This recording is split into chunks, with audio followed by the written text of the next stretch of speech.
Hello everyone, welcome back to my channel. I hope you guys are all enjoying your GBL weekends. I know I am because I finally managed to reach Legend this season. It took me a while, but we got there. It also took me all 20 sets, but hey, at least we got there in the end. I did nothing today other than play GBL.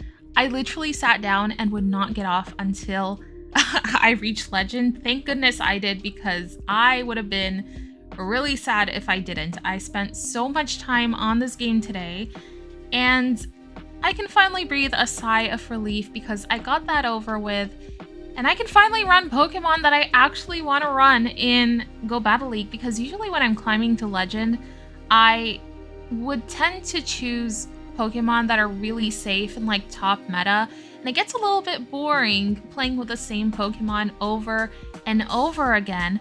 However, today, something different happened, okay? Because usually when I'm making a Legend push, I will use one team for like 3 days in a row to get used to that team. But today, I ended up using, I want to say I tried at least 10 different teams, and then the team that got me to Legend, I got a 5-0 with it. And you guys are not going to see it in this video because I've decided to split my Legend push into 2 separate videos. But that video is going to come a little bit later. I'm going to try to upload it tomorrow morning when I wake up. But yeah, it is currently 1 a.m. and I am recording this. I got really excited. I have so many battles for you guys, which is why I decided to split the video into 2 separate videos. You guys know we have 20 sets that we can play on GBL day, so I have a lot of footage, and I felt like this team that you guys are seeing on the screen right now deserved its own video because it got me most of the way there. This team is what I used for the majority of my battles today, so I decided to give it its own dedicated video. But for part 2 of my Legend push, it's gonna get a little chaotic. I'm gonna try to upload that as soon as possible because I used like 4 or 5 different teams, and we have GBL weekend going on right now. So if any of you guys want to use those teams, I definitely want to share them with you guys because most of them are, I would say, pretty decent. Some of them were a little bit unbalanced, but the team that actually got me the 5-0 to reach the 3000s was a team that I had never used before. I used it for the first time. I got a perfect set with it, and that's all I needed. So that video is hopefully going to come soon. I'm aiming for tomorrow morning before everyone's GBL days are over, so that if you want to try any of the teams, you still have a few sets to try. But yeah, that video is also going to be a little bit long, I think. I'm trying to narrow it down to 4 sets instead of 5, but I have 5 sets that I'm pretty happy with. You guys will also see me struggle to build some teams in that video. You guys are going to see it all. It's going to be pretty chaotic, I would say. But for now, let's focus on this team of Azu, Shadow Driftblim, and Shadow Gligar. Now, the way I was running this is I was using Shadow Gligar as a safe swap for the most part, and it would draw out the ice types if there was one in the back.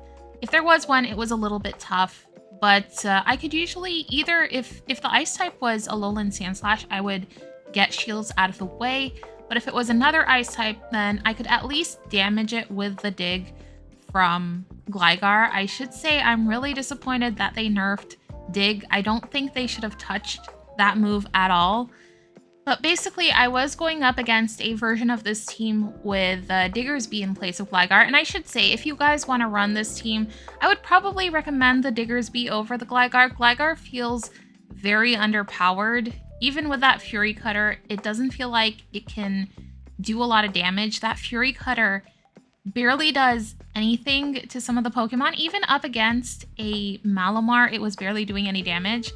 But I was usually able to align my Gligar to Diggersby, and you would think that Gligar could do really well against Diggersby, but because Dig is doing a lot less damage, it really felt like those Diggersbys were very difficult to manage. In one game, my opponent literally lived with 1 HP after I threw a dig, and they were able to take that win. It was really frustrating. But yeah, despite the Gligar being a little bit underpowered at the moment, the team still performed really well. It is a team where you have the Azu on the lead, and then you have two Pokemon in the back that are going to be really good against poison types, which are extremely common at the moment. Now, this team is ABA weak to electric types, but those are super rare, so I've been taking advantage of that. Actually, I'm saying that while I'm up against a Lantern on the screen right now, but the most common electric type that I ran into today was definitely Morpeko. I saw a few of those, but not against this team. It was against a few of the other teams that I was running. I did get unfortunate and get it aligned to some of the water types that I was running, and that was not fun. My Feraligatr got destroyed by Morpeko, but besides that, the team is pretty decent. And that's also why I would recommend swapping the Gligar out for something else. The team is also going to be weak to Abomasnow, but again, I didn't see a single Abomasnow today. Not a lot of people are running these Pokemon because, well, you see it right there. There's a Talonflame. Talonflame really threatens Abomasnow. There's also a lot of rollout users like Dunsparce, so a lot of people don't want to run those Pokemon. Alright, I'm gonna stop rambling right now. I have another video I gotta get done, so let's just jump into the battles. Now, speaking of team weaknesses, this team might also be a little bit weak to Feraligatr, which we are up against in this match. Now, my opponent led Talonflame, and they swap out into Feraligatr, and I kind of have to stay in. So I stay in. I managed to take both of my opponent's shields, and because I get both of their shields out of the way, I can bring in Drifblim. I know I'm going to be able to land a Shadow Ball on that Talonflame. It one-shots it. We're able to farm their Feraligatr down, and my opponent's final Pokemon is a Gastrodon with no shields. The Gligar is going to be able to handle this Gastrodon. We weren't even able to land a Shadow Ball on the Gastrodon, get it really low, and then once my opponent sees that Gligar, they go ahead and they top left, and that first set is going to be a 3-2. Now, moving on to the next battle, we're going to be up against a Gastrodon on the lead, which isn't a terrible lead for us, but I have two flyers in the back, so a Gastrodon might have an answer to a flyer in the back. I swap out into Gligar, and thank goodness they don't have an ice type, but they bring out a Togetic. Okay, I am going to let my Gligar go here. I should be able to reach another Aerial Ace, which will KO, so my opponent is going to have to go ahead and shield. They're going to be able to farm us down. I'm going to bring Azu in here and take whatever this is, expecting a Dazzling Gleam. Yes, but Azu is pretty tanky, so we can take it, farm that Togetic down, and then I swap immediately into my Drifblim. Unfortunately for me, my opponent's final Pokemon is a Galarian Moltres. At least they let us land the Icy Wind, and they also don't go for a full farm down on our Drifblim. They go for an Ancient Power, which means Azu isn't going to have to take a move from their Moltres.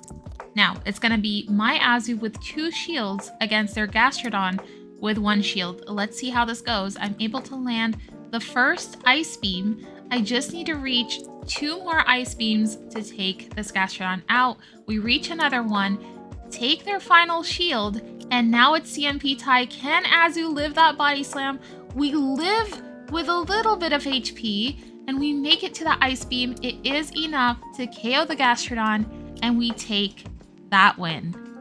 Moving on to the next battle, we're going to be up against a Goodra on the lead, which is a pretty okay lead. We just need to watch out for those Thunder Punches, but I should be able to get shields from my opponent. I'm going to build up to the Play Rough and then go for an Ice Beam, expecting my opponent to use a shield. They do. I know I can survive another Thunder Punch, and I'm going to go for a Play Rough here. Okay, good. They don't make it to another Thunder Punch. Before I reach that Play Rough, they let it go. We're able to get the Goodra out of the way. That's really good. And then my opponent brings in a Toxapex. I just swap immediately into my Gligar. I don't want whatever is coming in to farm my Azu down, but this is pretty okay because Gligar is going to be resisting the poison jabs from this Toxapex. And my opponent is staying in. They even invest their final shield on this Toxapex, so I know that whatever they have in the back it probably doesn't want to deal with Gligar, but they have a Diggersby in the back. Diggersby actually does really well against Gligar, like I told you guys at the beginning of this video, but I'm going to swap immediately into my Drifblim and start going for these Icy Winds. Even though Diggersby is a normal type, Drifblim absolutely destroys it because it has access to that Icy Wind, which is going to be super effective and is going to be debuffing the Diggersby, so those fire punches are not going to hurt a lot. Now, my opponent swaps back out into Toxapex. I bring in Gligar, go for a dig, take the Toxapex out, and then my opponent decides to top left. GG's to our opponent. Moving on to the next battle, we're going to be up against, yet again, another Gastrodon on the lead. Now, I swap immediately into my Gligar, and there it is, a Shadow Alolan Sandslash. But it looks like we are going to be able to take both of their shields, which is going to be really good for us. That means if my opponent doesn't have anything in the back that is going to be like super resisting Drifblim's moves, then I might have a chance. I'm going to save both of my shields for Drifblim. Unfortunately for me, my opponent manages to catch the Play Rough on Gastrodon, and their Alolan Sandslash is still alive. That is going to be very annoying. Also, their Gastrodon's running Water Pulse. I decided to call an Earth Power. We get hit with a Water Pulse. It does so much damage. And then my opponent brings in a Dragonite. We're able to hit it with an Icy Wind, one-shot it. And now I have 2 shields left for my Azu. So I have a plan here. I just need to reach one Play Rough. The fast moves are going to be resisted because they are running Powder Snow. I'm able to reach that Play Rough. This is going to be enough to KO, and we're actually able to take that win. Now, moving on to the next battle, we're going to see the Sandslash on the lead. Okay, it's not amazing for Azu, but at least Azu can get it into a range where I can come in with Drifblim and farm it down. I should be able to land a Play Rough here, get it into the yellow, but then my opponent swaps out into a Marowak. Okay, I decide to bring in Gligar because I know that this thing has access to Rock Slide, and Gligar is going to be taking neutral from the Rock Slides. I don't want to invest any shields because that Sandslash is going to be a little bit tricky to deal with. So I let my Gligar go, and then I come in with Azu, farm their Marowak down, and their final Pokemon is going to be Gastrodon. So I know here I can go ahead and double shield my Drifblim. I should be able to take their Sandslash out even before they reach another move. We're able to farm them down and now have so much energy for this Gastrodon, and my opponent just goes ahead and top lefts because Drifblim was going to be very good against that Pokemon. Moving on to the next battle, we're going to see a terrible lead of Toxapex. I swap immediately into my Gligar, and my opponent brings out a Dewgong. Okay, my opponent is also not respecting electric types like me. So they're able to take our Gligar out. I'm going to bring in Azu here now, and hopefully my opponent doesn't swap out because I do not want this Dewgong to survive, and I'm really hoping that my Drifblim is going to be able to handle whatever my opponent has in the back.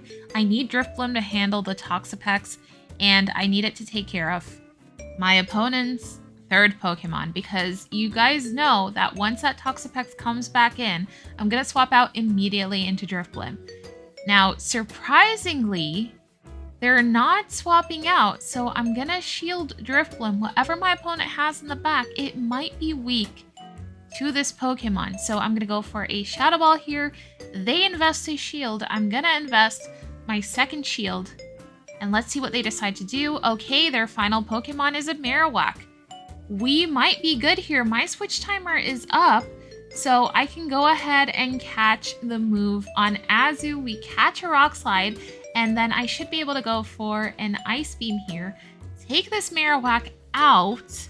And even if my opponent reaches a Brine on Toxapex, it's not going to be enough to take our Drifblim out. We should be able to survive it. We're able to reach a Shadow Ball, KO the Toxapex, take that win, and we were able to come back from a terrible lead and a terrible swap and still somehow get away with the win. Gligar is a pretty surprising pick because so many people are running poison types and mud slap users, which Gligar is going to do really well against. So if you guys want to try the team, highly recommend it. Anyways, moving on to the next battle, we're going to be up against a Machamp on the lead, which all of the Pokemon on my team are going to do really well against. And my opponent swaps out into Drifblim, and I kind of have to stay in here. I know that my back two Pokemon can handle the Machamp, so I'm okay with staying in and going for 2 Ice Beams and taking both of my opponent's shields. Now they have no shields left for their Machamp, and my opponent brings in a Quagsire. This is going to get a little bit tricky. I go for an Icy Wind here, although I probably should have gone for a Shadow Ball, but I'm going to go ahead and shield whatever this is. They go for an Aqua Tail, and this isn't good for me because I just used my final shield. I really needed to save that for Machamp. Machamp has access to Stone Edge, and that is going to take our Drifblim out here. And I'm just hoping that Gligar will be able to survive a Stone Edge. I think from full health, it can. So if I want to have a chance at surviving a Stone Edge, I cannot take any more damage on my Gligar. So I have to throw the Aerial Ace on their Drifblim when they bring it in immediately. And I can't save extra energy for that Machamp. However, my opponent actually lets me get to the Aerial Ace and take their Machamp out. I'm not sure if they did that on purpose. They might have given me the win because they were already legend, but either way, GG's to our opponent. I mean, there's also a chance I would have survived the Stone Edge and still won that either way, but I'm not sure. But anyways, moving on to the next battle, we're going to be up against a Shadow Dragonite on the lead. Really good lead for us. And then my opponent swaps out into Dunsparce. I'm going to weaken the Dunsparce, and then I am going to catch the Drill Run on our Gligar, and Gligar should be able to survive, I think, 2 Rock Slides from Dunsparce. Yeah, we should easily survive 2 Rock Slides. I'm going to go for a Dig here. Let's see what my opponent decides to do. They let it go, and then they swap back out into Dragonite. Now their Dragonite is going to be switch locked into my Azu. I'm going to go for an Ice Beam here. They let it go. My opponent's final Pokemon is a Chestnut, and they go ahead and they top left. Alright, this next battle, I think we're all going to know how this is going to go. They have the Alolan Sandslash on the lead, and I am expecting my opponent to have double water in the back. Now, we're staying in against this Alolan Sandslash. We take a Drill Run, and my opponent actually manages to catch the Play Rough on their own Azu. So this is probably going to be Azu and Feraligatr in the back. If that is the case, I am not going to win this. I'm going to go for a Shadow Ball here. Hopefully my opponent lets us go. They do. We're able to take Azu out. Let's see what my opponent brings back in. They bring in the Sandslash. I'm at least going to be able to weaken the Sandslash with an Icy Wind. But either way, we are a shield down. My opponent has 2 shields left. I am not going to be able to do anything against this Feraligatr. I just go for a move here just to see what happens. But we're not going to be able to reach a Play Rough. So I'm just going to let Azu go here. And I am going to go ahead and top left. GG's to our opponent. Now in this next match, we're up against a Dunsparce on the lead. And in a previous game that I played, where I got a Dunsparce lead, I mess up so badly. I should have just stayed in with Azu and won lead. Then I would have had alignment with my back 2 Pokemon, and I could have easily won that game. But because I swap out of Azu into Gligar, my opponent gets alignment, and it doesn't go so well for me. So in this game, I'm going to stay in against this Dunsparce. I'm not going to be quite able to take it out with the second move, but at least we're able to farm it down, and my opponent brings in a Shadow Jumpluff. Okay, I'm gonna shield the first move because I will be able to debuff this Jumpluff. However, it ends up being Acrobatics, and that's actually really good for me because it means this Jumpluff is going to take a lot longer to reach its moves. I'm able to go for another Icy Wind, debuff them again, and they are going to be able to land an Acrobatics here, but I should be able to farm them down. They swap out, however, into a Marowak as soon as this Marowak sees our Gligar My opponent is going to go ahead and top left. Guys, we have reached the final battle of the video. I'm just going to leave you guys here with this one last match. It ends up being a loss. However, the set is still positive. We went 3-2, which is still really good. And at this point, I was at my season high. And keep in mind, this is a 2-part legend push. So this is the first part. Stay tuned for the second part, which is coming tomorrow. Hopefully, it depends on how fast I can edit and do the voiceover. But hopefully I can get it out soon because that video is going to have so many teams. But if you guys like my content, please consider subscribing. Maybe leave a like. It helps me out so much. And I will see you guys in my next video. Bye bye.